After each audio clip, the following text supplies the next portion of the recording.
Welcome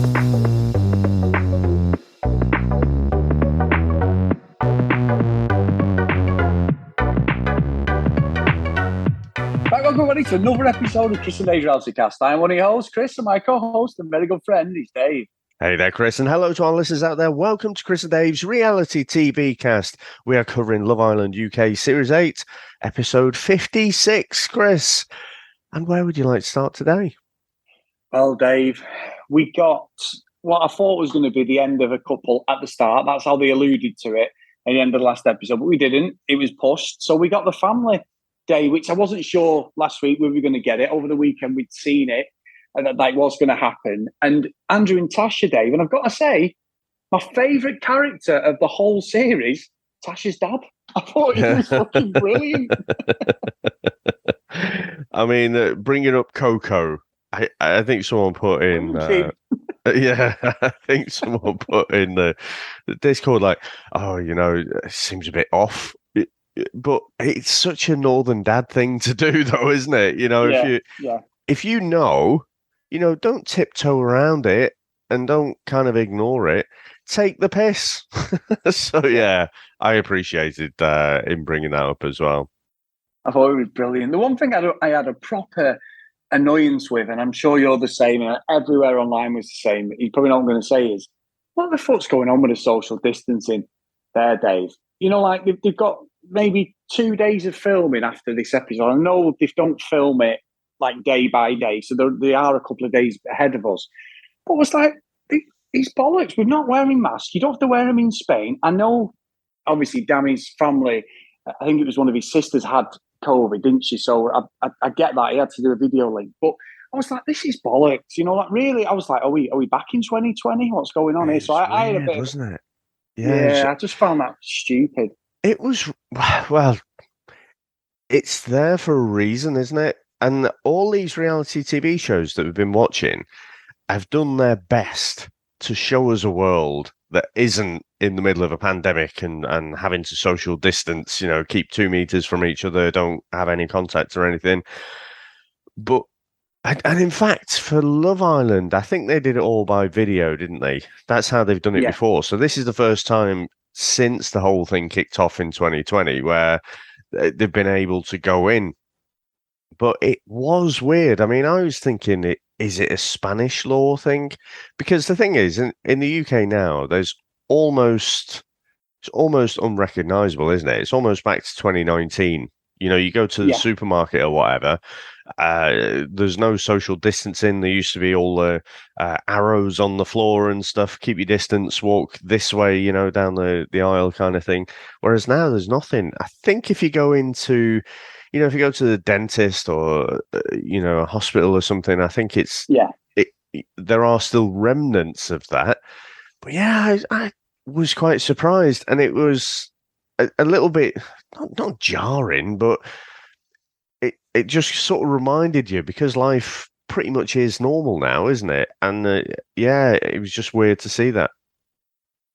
Yeah, like I say, just it felt to me like someone was just going, "Oh my God, we can't afford a COVID outbreak," which I get, because these people obviously been on planes and everything. The only thing I would say, I suppose, I'm sort of backtracking slightly, is that I know a lot of friends and family have been on holiday and they've come back, Dave, with COVID, or one of them has. So maybe it's just that they don't want the disruption for the last couple of days. So I sort of get it, but it just looked really odd. And obviously, everyone.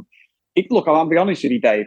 And Jordan hates hugs and that. But if I'd not seen Jordan for 7-8 weeks, Dave, I don't give a fuck about that TV show. Yeah. She's getting a hug, and she'll be probably happy that I don't hug her, because she's, you know what I mean? But for me, I'll be like, you're getting a hug at least, you know what I mean? Like, there's no way I'm standing there and I'm sure everyone listening to say. So yeah, it wasn't. Look, it wasn't game breaking or anything like that. It just seemed quite strange. However, Dave, let's get back to the actual event. So that went well. Andrew and Tasha all seemed dead nice. I didn't realise he's family from Guernsey, so that's going to be interesting for their relationship. But everything seemed to be there.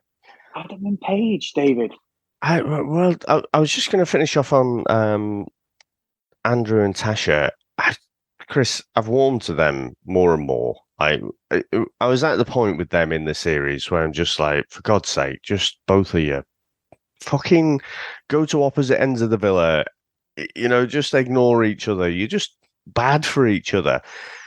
But with what they've been on, I do think, if you're looking at longevity, once they're outside the villa, I think these two might have a chance. If I look across all the couples, and I think, okay, who's going to split up first? And I don't think there's going to be too many that go on for that long. But I think Tasha and Andrew might go the furthest out of this lot. I think so, Dave. I do. Just that's a big separation, isn't it, across the channel and everything. But if you want to make it work, you make it work, don't you? So let's see. And I'm with you. I think they're looking more plausible. But when Adam and Paige's family came, and Adam got his dad, his best mate, Paige's mum and dad. Dave, Paige's mum don't fuck around. I've got to give her credit. I love that. I'm not buying it. And then she said about Jax. I'll be honest, Dave, what I would get out of this, and it sounds, I've said this a few times recently, but I think Paige is playing a game. And I also think Adam's playing a game. I think these two will be the first ones to split up now. I know I've laughed and said, I think these two are just absolutely blagging it. He's in Newcastle, she's in Wales. A bit like Andrew and Tash, but obviously they haven't got that separation of the sea. However, I don't believe what them two are both selling at all. I think it's proper horse shit, if I'm being honest. Yeah, I mean, I thought in the last episode, I thought Adam was laying it on thick about his redemption arc and how much better he is now, this time. And when he was talking to his family as well, I just thought he was laying it on thick as well. Just that, I'm so much better than before. All those things that you saw from season 4, was it, when he was in, just better now. But I thought the best bit, like you, was Paige's mum, where she's prepared to call it out. It sort of reminded me, Chris, of when we were watching like The Bachelor and stuff, and the parents they haven't read the script. They're like not buying it at all into this silly little fairy tale that their offspring is taking part in, and by saying, well, I thought you were better with Jax. Just thought that was amazing. And so it's like, Mum, we're supposed to be getting more votes right at the end now, but no, I thought essentially what her mum was saying there was even more than what she was saying, because it was like, you're just, this isn't you. I'm not buying any of it. I know you better than you think I do. And I'm not buying it. So I don't know. I've seen all these very conflicting views about Paige. She is quite a polarizing character. And I think there's quite a few people like yourself who just think she's a massive game player. I'm slightly on the fence about it. I haven't seen enough, but I did think the mum was funny. Yeah, and I will sort of back it up slightly and say, Dave, that she's not the only one who's playing games in the villa. So it's not like she's stands out.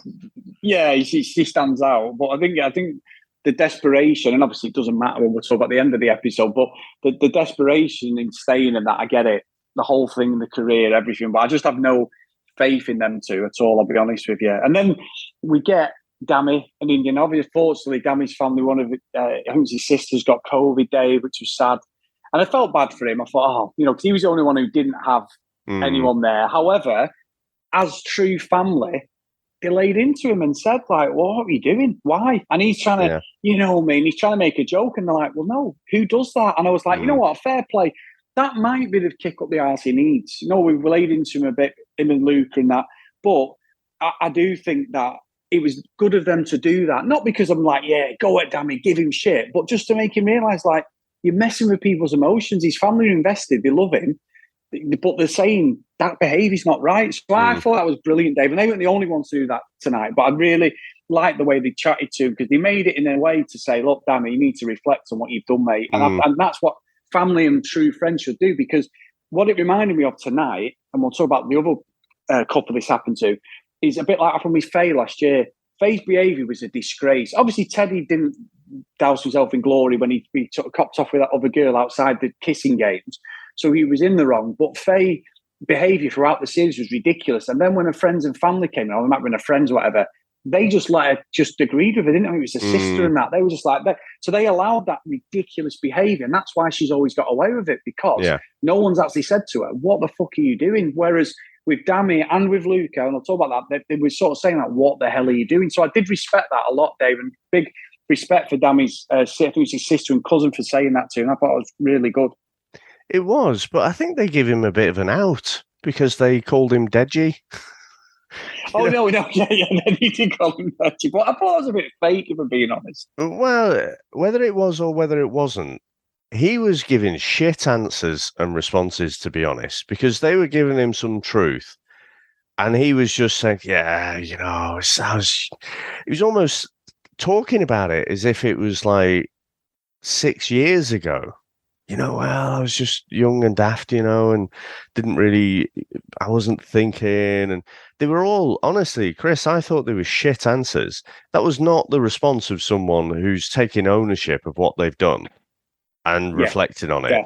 It was just dismissing it as like something that happened in the past, and technically, yes, it is in the past. It's behind us, but it was like a few weeks ago. It's not fucking 6 years ago. So I don't know. I thought the pressure they were putting on him there was good, but then when whoever it was said Deji, it gave him an out then. It was like a release valve, because he could just go, and I bet he was so fucking relieved because he could go, no, you're calling me Deji, kind of. And then the whole conversation goes away from that serious subject to, like, he can play the victim then. He can say, like, you call me Deji, I can't believe it. I'm getting this constantly. I was disappointed by that, because it was a learning moment, or a potential learning moment. Whereas actually, I look at it and I didn't learn anything from that. That's a good point, actually, Dave. Really good point. And you said, and we both said, it's wound down this week. It's gone real slow. We're not going to have any drama. And lo and behold, the biggest fucking wanker of the series, Luca, he steps up, Dave. He steps up and doesn't disappoint to the very end. So his mum and dad come in. His dad's got the cod croc slipper things on. They come in. His mum's really upset seeing me. He was upset, and that is his family. And she's got them glasses on, the Dame Edna Everidge chain thing. So I was giving him a bit of. I'm going to give him a bit of slack and say I think he might have been wearing them when he was thinking of his mum. It might be like a signal. When he had them on, and we were like, "This looks ridiculous on such a young lad." But I think maybe it was a signal to his mum to say, missing you or whatever. Like if he was struggling. I don't know. I was trying to give him an out. However, I think you're fucking stretching there, but okay. Yeah, I am stretching a bit. I'm trying to be a little bit subjective, but his mum was having none of it, was she? She was like, "We need to have a chat when we get home," and he's like, "What?" And he knew what it was about. Exactly what you said in the Discord tonight. He's definitely been told by the producers with that apology. We both said it. We weren't the only ones. That was all bullshit. Him and Dami apologising to Tasha from nowhere had to be done. And I think that's what she's going to pull him on. However, I do also think that he's the kid who spent all his life kicking his fucking heels, stamping his feet. He's going to get his own way. And they just give in eventually and go, right, yeah, whatever you want. Because you could just see that tonight, Dave. Again, it's just not, for me, there's nothing positive out of what he's doing at times. I really feel bad to keep going in on him. But every time I see him, I'm like, you have a lot of growing up to do. Yeah. And this is where they come out and talk about, I had such a bad edit. No. What I read from that was, we could say he's grown up, he's been spoiled. I don't know if he's an only child, but he comes across like one, and just a spoiled, entitled prick. I think his mum and dad come across like they've got a lot of money, quite honestly. Yes. And, I think the way his mum was trying to suggest that, maybe he's done something wrong. He's got that fucking face of thunder on him, like he's a 6-year-old child being told he can't have sweets. And they're like, what? What do you mean? To test your stuff? And I was just like, oh, you are constantly showing us you're a massive fucking prick. And I was surprised, you say about him showing the little glasses holders as a signal for his mum, but it didn't seem to show that he had massive respect for her. It's not like she said something and he's like, I must have really fucked up there. I must have done something wrong. Like, my mum's calling me out and she knows we're on TV and everything. No, he's just like, I've done nothing wrong. Again, learned absolutely fucking nothing, Chris.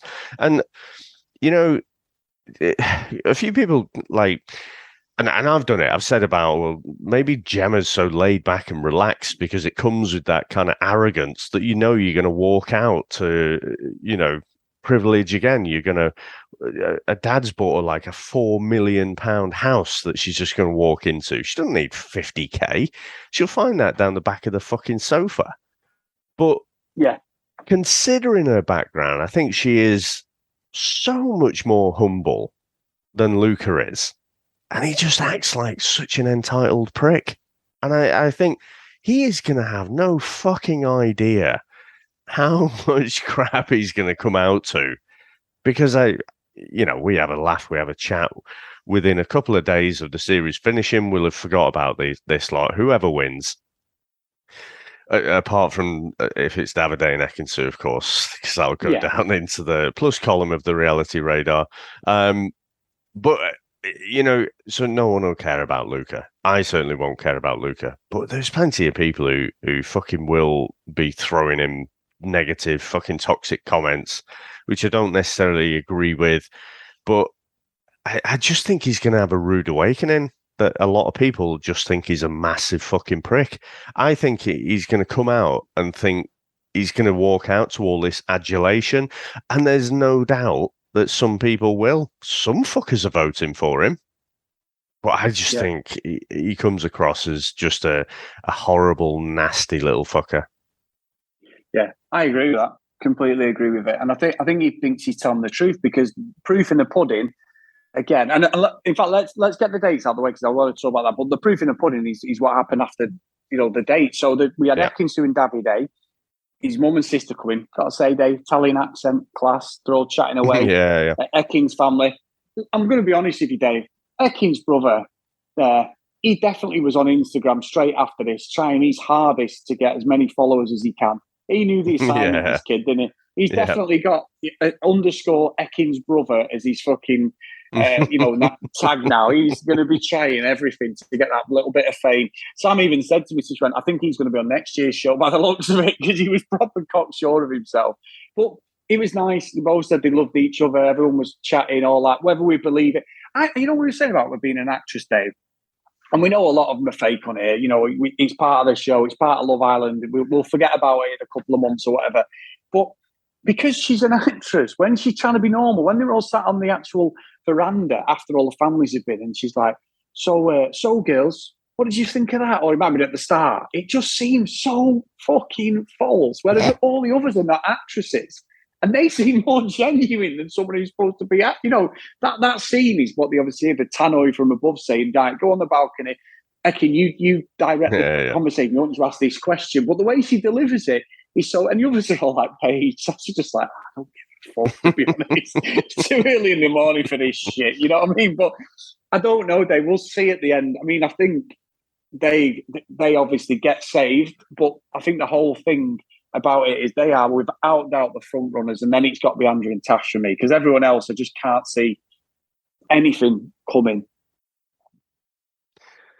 No, I thought you were going to go back to Luca there, actually. So. I was letting you talk about that, but yeah. Right. I was left a little bit wondering where you wanted me to go there, to be honest. But okay, so I think the way, again, just fucking right prods on the nerve Luca does at the minute.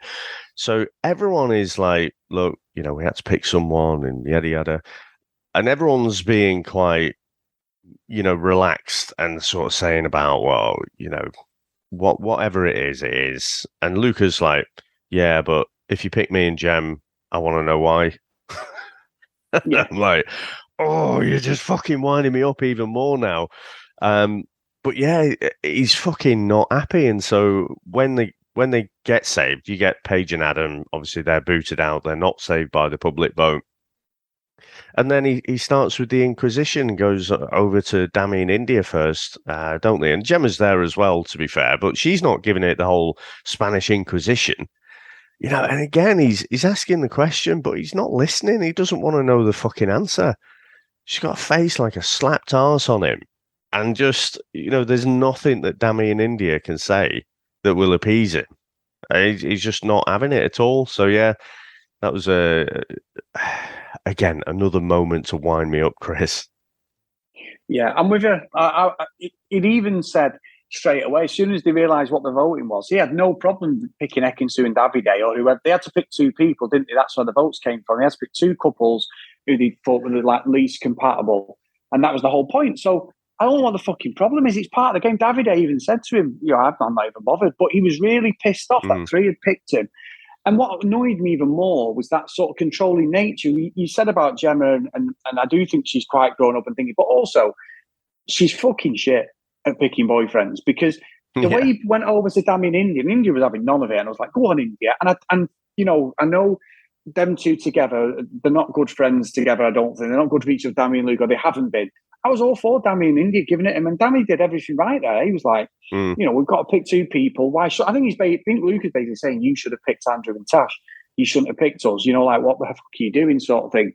But it's like, it's a game. What does it matter? And I didn't like when he'd had enough, and as usual, when he doesn't like it, when they're coming back, someone comes back to him with a measured argument, whether he agree or disagree, or we agree or disagree, as like what I was watching it. He went to Gemma, come on, we're going. And she's like, well, you can see she's like, I don't want to fucking go. But she gets up and goes. And if she doesn't nip that in the bud, she's been quite cutting with him and stuff. But if she does not nip that in the bud, they're going to leave a lot of fucking parties and get-togethers, Dave, because that's what Indy even said. If you want pictures with him, basically, she was trying to say to me around about, wait, you're a possessive fucker. I don't like what you're doing to my friend. That's what she was saying. And then, then Gemma gets a bit asked. What happens is, though, Dave, and it's a classic thing. We all do this, and we've all done this in relationships or whatever. But it's the classic thing of she's backing Luca up when he's wrong. She was sort of half agreeing with Dami in India, but then when he actually, I'm not bothered. I only care about people who like me. I'm like, no, Gemma, that's not what you want to say. You've been so cutting and truthful, and you've done with him. You've not stood his messing, but you've sort of backed down and gone with him. She's going to have no friends the way this is going, Dave. When this comes out, she's going to have no fucking friends because he's going to alienate her, and he's not going to like any of them. If they give him half a reason to judge their relationship or judge him, that'll be it. She'll have nobody. Just an absolute cocky is Dave. I'm sorry. And how they're in the bottom four, the top 3 or 4. Yeah. I don't know. I don't know because I thought they were going to get booted off tonight. If I'm being honest, after his behaviour.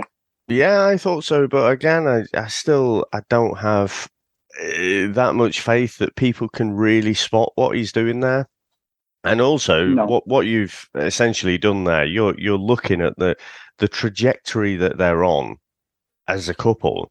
You can see the future, and like you say, you can see him alienating her from friends, from public appearances, all sorts. You can see, if they were coming home, it's like, God, you were fucking laying it on thick there, weren't you? When they were asking you for a photograph, you were going a bit over the top, weren't you? You didn't have to do whatever you did. You can fucking see it. It is all there. And I speculated a few episodes ago that, when we've mistaken the fact that she is so kind of down to earth and grounded, we've mistaken that for wisdom. It's fucking not wisdom, because she might be able to look at other people and make some good judgment calls there, but she can't see her own situation there. And, that's where you need someone else to actually point it out. And I thought I was sort of rubbing my hands when, Mother Owen was coming in, but yeah, she said fuck all. But she's clever enough. She's smart enough. She knows that, she can say all of this after the show. So it would mean a lot to her daughter to, win this thing if that's the way it's going to go. So she's not going to fuck her chances up, and you get a few comments about Dad in there drops, don't you? So yeah, he's so proud of her and whatever. But yeah, I do. Gemma Owen will be absolutely fine, but you'd think other people, who are in that same situation, trust me, it does not end well. No, I think so. I agree. I agree with that, Dave. But again, we go into the final episode and they're still there. So he's just going to absolutely make silly mistakes, unless they just blind edit it out what he did tonight and it's just forgotten about. But I think we're going to have drama to the very end, Dave. I think we will, which is perfect because it's been pretty crap for a few days. So no, it's been good. So Dave, we've got a couple of emails. So this one's from Amber, entertaining and educational. Well, not many people said about our podcast, Dave. So hi, Chris and Dave. I started listening to your podcast a few weeks ago and it's quickly become a must listen for me every morning. This week, I've been looking forward to your podcast more than the actual Love Island episodes, as I don't enjoy watching couples taking care of plastic dolls and going on dates where they all repeat the same cliches. I really want Davide and Ekin-Su to win, as I think Luca, Dami and Adam are complete dickholes. And although Tash and Andrew seem very sweet, they're extremely boring. Honestly, how can a couple that has been through as much drama as Tittygate or whatever still be dull as dishwater? Also, thank you for introducing me to the phrase, face like a pan of piss.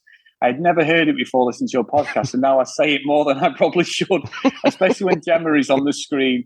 It has also spread amongst my group of friends, so well done for educating the Australian community. Love your work, Amber from Perth, Australia, Dave. So that's I think that's my saying a pan of piss. That's mostly you, I think, yeah. Yeah, that's mine. So the next one's from Matt, and he's put, hey guys, Matt from Canada here. Absolutely continues to love your show, gents. Last year I got so bored by the last week, I stopped watching. I would have stuck with it had I known about your hilarious podcast last season. Continue the amazing work. I fucking can't stand Luca. What an absolute fucking tool. We all know how pissy he would be about receiving any votes from the couples. I wish so bad the public hadn't saved him and Jem just so we could point and laugh at his tantrum.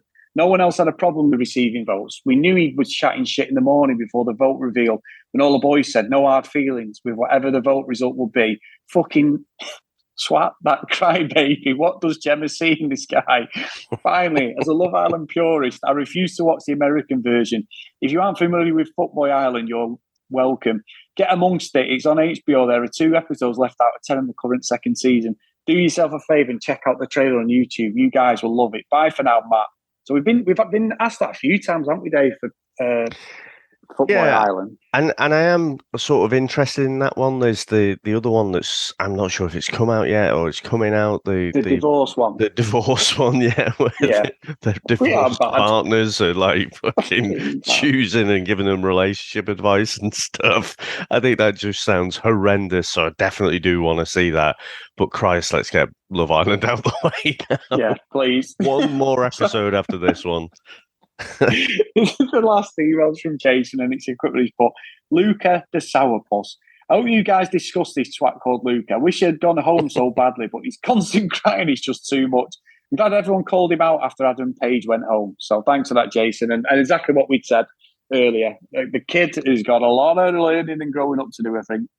And it's funny, isn't it? Because normally, like if we go in on someone, we do get some opposing views and some like I'm sure they're out there. I'm sure there's people who like, look, what he's doing is ultimately not that bad, and kind of he'll get out and he'll become a better person and stuff. But no, it seems to be quite polarized.